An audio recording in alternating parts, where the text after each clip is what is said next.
Hello everyone. In last lecture, we have solved some examples depending on Ohm's law, Kirchhoff's current law, Kirchhoff's voltage law. We have also applied the current division method and voltage division method to solve these problems. Now, the next point that we are going to study is the mesh analysis. So again, this is coming under the term network analysis. So what is the mesh analysis? Is that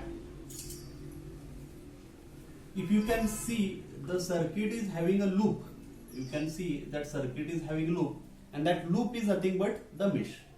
Now for the circuit there are two loops, that means two mesh are there. For the circuit three loops are there, so there are three mesh are there.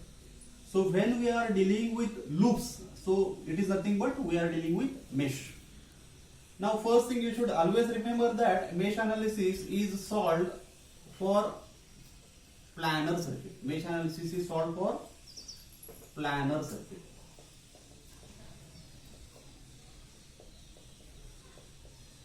Mesh analysis is always solved by using Kirchhoff's voltage law. Mesh analysis is always solved by Kirchhoff's voltage law. We have seen what is Kirchhoff's voltage law in the previous lectures. And whenever there are most number of voltage sources, then only we can apply the voltage sources. If current source is present in that, then we have to convert that current source into voltage source, and then we can solve for this mesh analysis. So what we have studied? Mesh analysis is always solved for planar circuit. Mesh analysis is solved by using Kirchhoff's voltage law. And if current sources are present in the circuit, then we have to convert that current source into voltage source and then solve that mesh analysis. So we have to analyze the circuit. The meaning is that we have to calculate the current flowing through this mesh, first mesh, and we have to calculate current flowing through this second mesh. I consider that current flowing through this first loop is I1, and I consider that current flowing through the second loop is I2. So what we have to do is that we will apply the Kirchhoff's voltage law. We will apply Kirchhoff's voltage law to loop 1 here. I consider this is a loop 1 here. So this is loop 1 here. Kirchhoff's voltage law is given by the voltage V, that is 10 volt. Voltage V, that is 10 volt, is equal to voltage V, that is 10 volt, is equal to V is equal to voltage across 5 ohm plus voltage across 2 ohm. Voltage across 5 ohm plus voltage across 2 ohm. Now always remember that we are considering one protocol, that as the current is flowing, see, if you can see that the current is flowing like this, that means current is flowing like this. So in this case current is flowing from negative to positive. The current is flowing from negative to positive. As the current is flowing from negative to positive, I consider this voltage source as positive. Now exactly opposite, here in this case current is flowing from positive to negative. I consider this voltage source as a negative. We are using this standard protocol for all the sources. You can oppose this also, you can reverse this also, but we are using this standard protocol. So on that basis, 10 volt is equal to, this 10 volt is equal to voltage across 5 ohm resistor plus voltage across 2 ohm resistor. So 10 volt is equal to voltage across 5 ohm, V is equal to I into R. The value of I is here I1, and resistor, value of resistor is 5 ohm. So this is 5 into I1. I write this as a 5 I1 plus voltage across 2 ohm is given by, voltage across 2 ohm is given by, R is 2 ohm, and the current flowing through this 2 ohm is current flowing through this 2 ohm. How I will write this current flowing through this 2 ohm? See here, this is a 2 ohm resistor, this is a 2 ohm resistor. To this 2 ohm resistor, there is I1 is flowing in this direction, I1 is flowing in this direction, and this I2 is flowing in this direction. So here I1 is opposed by I2. On that basis, the current flowing through this 2 ohm resistor is given by I1, which is opposed by I2. So I simplify this. 10 volt is equal to 5 I1 plus 2 I1 minus 2 I2, multiplying this inside. So 10 volt is equal to 5 plus 2 is 7 I1 minus 2 I2. I consider this as equation 1. Exactly same thing we will do now. I will apply Kirchhoff's voltage law to loop 2. We will apply Kirchhoff's voltage law to loop 2 here. Apply Kirchhoff's voltage law to loop 2 here. Now you consider that current is flowing from positive to negative. We consider negative to positive as a plus, as current is flowing from positive to negative. So minus 50 volt is equal to, I consider minus 50 volt is equal to, I am coming at this point. So this 2 ohm resistor, exactly opposite will happen here. Now here in this case 2 ohm resistor. Now I2 is flowing in this direction. I2 is flowing in this direction and I1 is flowing in this direction. So here in this case I2 is opposed by I1 plus this 10 ohm resistor, that is 10 into current flowing is I2. In this 10 ohm I2 is flowing in this direction. So I simplify this. So minus 50 volt is equal to 2I2 minus 2I1 plus 10. So minus 50 volt is equal to, I will take I1 term first, minus 2I1, 2I2 plus 10I2 is coming 12I2. On that basis, what I can do is that we have two equation. I consider this as the equation 2 here. On that basis, I will write one more time equation 1 and 2. So 10 volt is equal to 7I1 minus 2I2. Here I2 should be there. Plus, so next minus 50 volt is equal to minus 2I1 plus. Now suppose that I have to calculate the value of I1. How I can calculate the value of I1? Depending on this equation 1 and equation 2 here. So you have studied Cramer's law.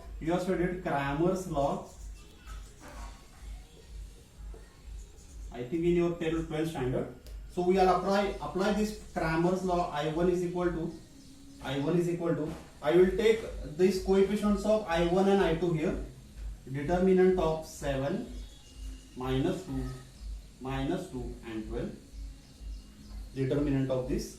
And as I have to calculate the value of I1,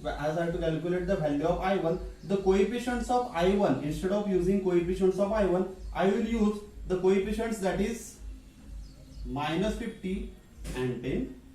Rest of the coefficients of I2 will remain as it is, that is rest of the coefficient of I2 is remaining as it is, minus 12 and 12. So if you solve this determinant, so 12 determinant, you know how to solve this multiplied by multiplication of these two terms minus these two terms, multiplication of these two terms minus these two terms. Okay, so this is coming 50 into 12 minus 50 into 12 minus 15 into 12 minus 2 into 10, exactly opposite, 7 into 12 into 7 minus 2 into minus. So if you solve this using calculator, you are getting the value that I am directly writing. The value of I1 is coming 0.25. I1 is coming 0.25 ampere, and I2 is coming minus 4.125. So here I1 and I2 are coming 0.25 and minus 4.125. What we have done here in this case, mesh analysis. Mesh means loop. Mesh analysis is solved by planar circuit. We will see what is planar circuit. Mesh analysis is always solved by Kirchhoff's voltage law. Applying Kirchhoff's voltage law to first loop, applying Kirchhoff's voltage law to loop 1, I get this equation 1 here. Applying Kirchhoff's voltage law to loop 2, I get this equation. The value of I1 and I2 is solved by Cramer's law. Okay. Now we will see the next circuit where three mesh are connected. You can see that I1 is there, I2 is there, I3 is there. I will apply three circuit here. So first applying Kirchhoff's voltage law to loop 1. Kirchhoff's voltage law to loop 1 is this one. Okay. So what will happen now? The current is flowing from negative to positive. Current is flowing from negative to positive. So 50 volt is equal to this current will be 10 I1 plus 5. Now in the 5, I1 is flowing in this direction.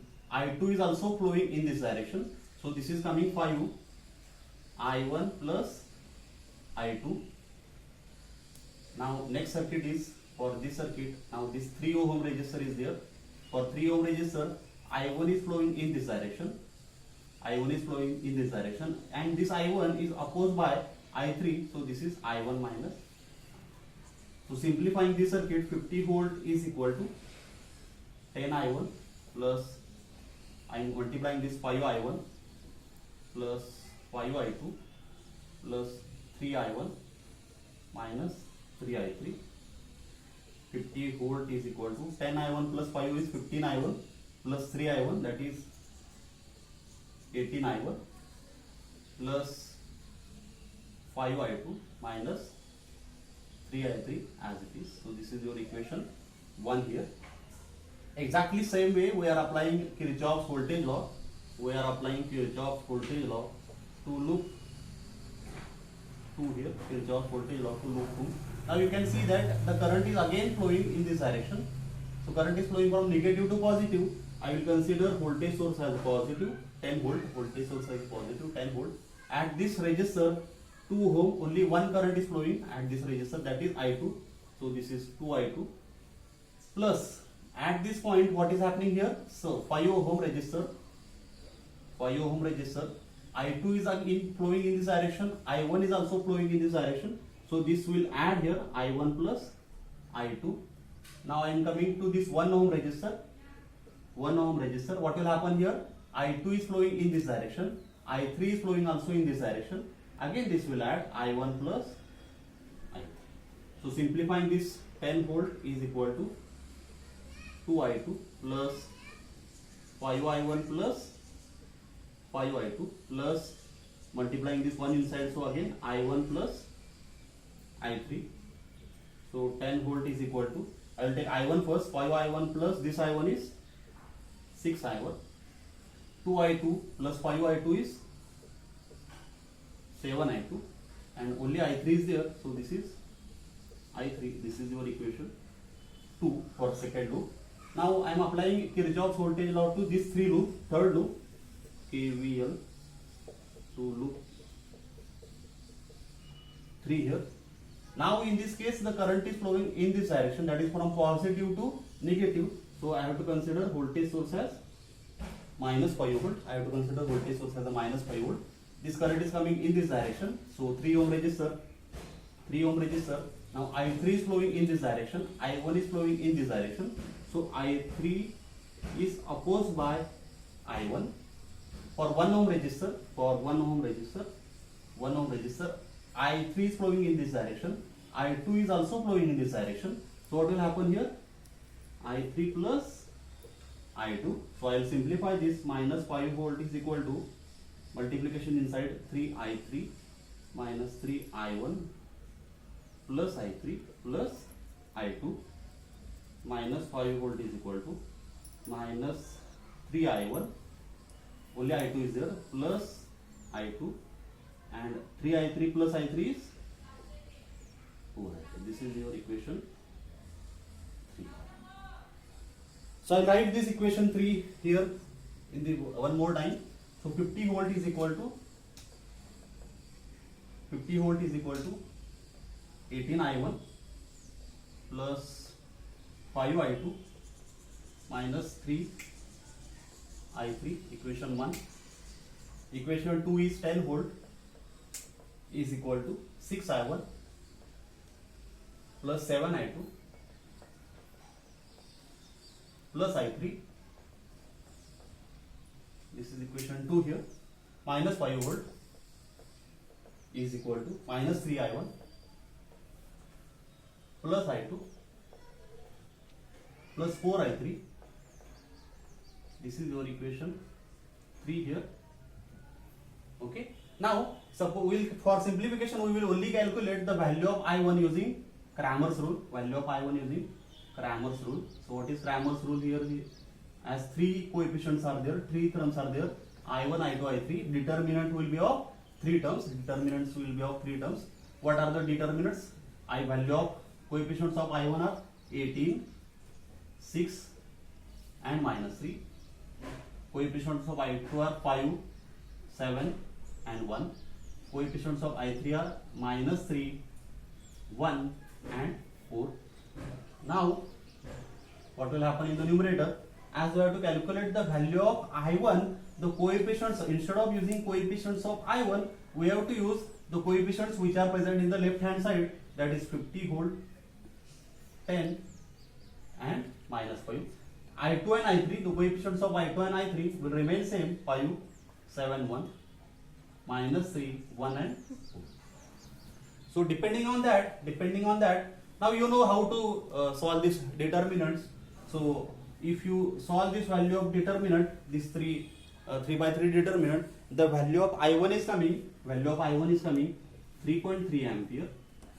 The same way we calculated the value of I1, we shall calculate the value of I2 also. I will again put the value of I2 here.